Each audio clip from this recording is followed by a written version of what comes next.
Hey folks, I was tagged in a video from Handi Camper to pick the 10 items that I would choose for a SHTF situation. Well, I've got spread out my list, and these are the 10 items that I would pick, and exactly in this order. These are certainly not the only items that I would pick, but these are the first 10 that I would certainly put into my Alice pack. The first item that I would pick would be, everybody was going for big rifles and pistols and everything. I chose to go with a 22 carbine, a 22 caliber. The reason that I chose this is it's lightweight, they're very durable, and with that, a brick of 525 rounds, I could probably carry 4 to 6 boxes of shells. That would give me upwards of 2,100 to 3,100 rounds. That would last you quite a while. And it's not that heavy, because 4 rounds weighs about 15 pounds. Or 4 boxes, rather. 4 bricks weigh about 15 pounds, give or take. So that's why I would choose these, because the other rifles and pistols, the ammo is bigger, heavier, bulkier. You know, you see that there's 500 here in this small box, so that would be my reasoning for this. It's a perfect survival rifle. You could use it to obtain food, and it would also be good for defense. The second item that I would put into my pack would be a ferro rod. This goes without saying. You gotta have fire. There's no two ways about it. The third item that I would put in there, you have to have clean water, and I have in this the Sawyer system. I'm not going to take it out, there's no need to. It's just a regular Sawyer filter system altogether.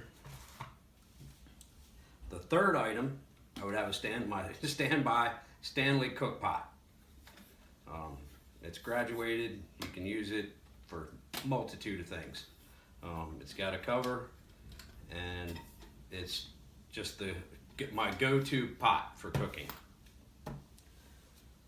What is it? 1, 2, 3, 4. The fifth item that I would choose would be a knife with a sharpening stone or steel of some type, because a dull knife would be no good. You would have to have some way to sharpen it. Now, it's true, I do have a leather belt. I could strap it. That would work for a while, but if it gets too far beyond the leather stropping, then you're gonna have to put an edge on it somehow. The sixth item would be a saw.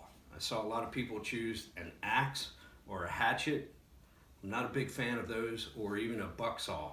There's too many moving parts on a buck saw to fail.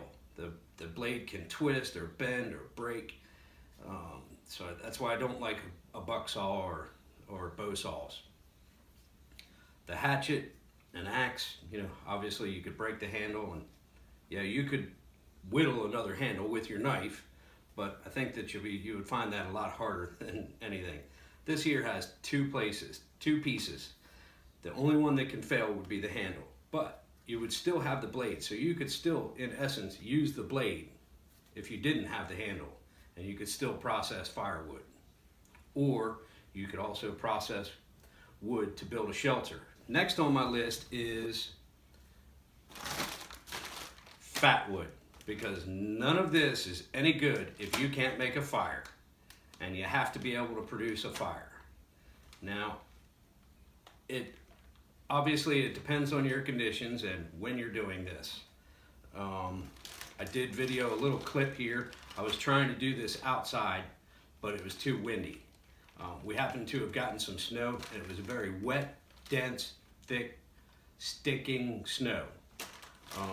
So therefore, in that situation, if you were put out there, you're not going to find any dry tinder or anything dry enough that you could get a spark going with a ferro rod. So that's why I would say that fat wood would be a must for my pack. Absolutely, I would not go without it. The next thing on my list would be cordage. I have paracord and zing it, and these can be useful for anything as far as tying up shelter. Again, you have your saw so you can cut your wood, and you could lash your wood together to build a shelter, bedding, or whatever. Number 8 on my list, I totally agree with Handi Camper. I would have to have a poncho liner because this has so many functions. It could be used like an overcoat, it could be used as bedding, it could be used, I mean, it's just a great all-around insulation that you can use for many different things. So I certainly would pack that into my SHTF bag. The last thing on my list would be, without a doubt, a first aid kit. You just have to trust me that that's what's in here.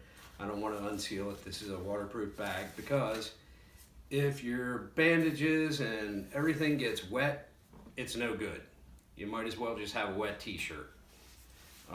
So everything is in here and it can stay dry.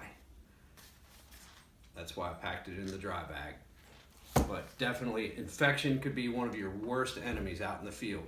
So you definitely have to be able to take care of any cuts, abrasions, or anything like that. The last thing, which isn't really number 11, it's what you would be packing in. I just wanted to point this out. I would have to say that I would have to go with a good old U.S. military issue Alice pack, because it's tried and true through the U.S. military that you know that this is going to last.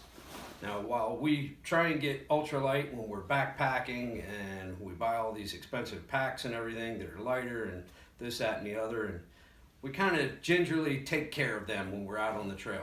These here, you can tear them up and they last. That's why the military uses them. So I would certainly pack all of these in here. Now, obviously, as I said before, these are not the only 10 items that I would pack, but these are the first 10 items that I would put into my pack before I had to cut out. Before I end this video, I want to give a big shout out to Handi Camper. Go check out his channel. He's got some great content. Thanks a lot for including me on this. I really appreciate it.